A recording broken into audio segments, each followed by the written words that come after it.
Hello, in this session, we evaluate flame tests.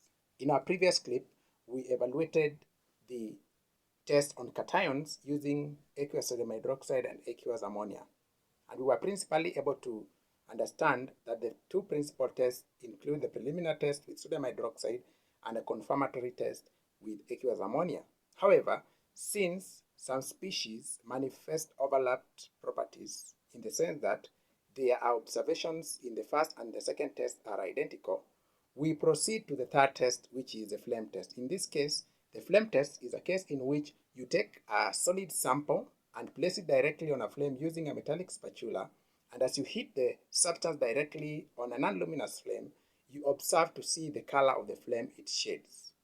Now, behind me we have a structure, and this was taken after practical conducted, and it was found that potassium and potassium ions burn with a lilac purple flame. In this case, we concluded that potassium burns with a purple flame. Secondly, we conducted a test with sodium and it shaded a golden yellow flame. When it shaded the golden yellow flame, we assume therefore that sodium burns with a yellow flame. Thirdly, we had magnesium, which burnt with a beryllium white flame, as illustrated there. So magnesium is the only substance that burns brilliantly white, and the shade of the burning magnesium is glaring and will lead us into blindness if we focus directly. Therefore, a lot of precaution has to be taken, like putting on dark shades or goggles while conducting that flame test. Next, we had copper.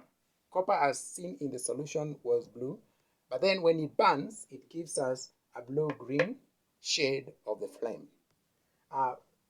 The final test was that of three substances which all gave us a red color in their flames. These were lithium, calcium, and iron. To be able to distinguish this, we found that lithium burns with a warm red flame, calcium burns with a crimson red, which is similar to the color of blood, and then iron burns with a brick red flame, similar to the color of brick.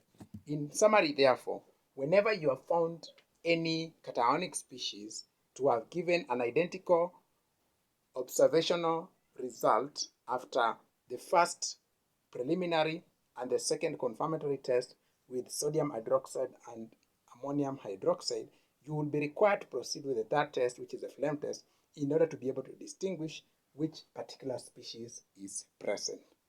Thank you. That has been a description of what we are calling a flame test.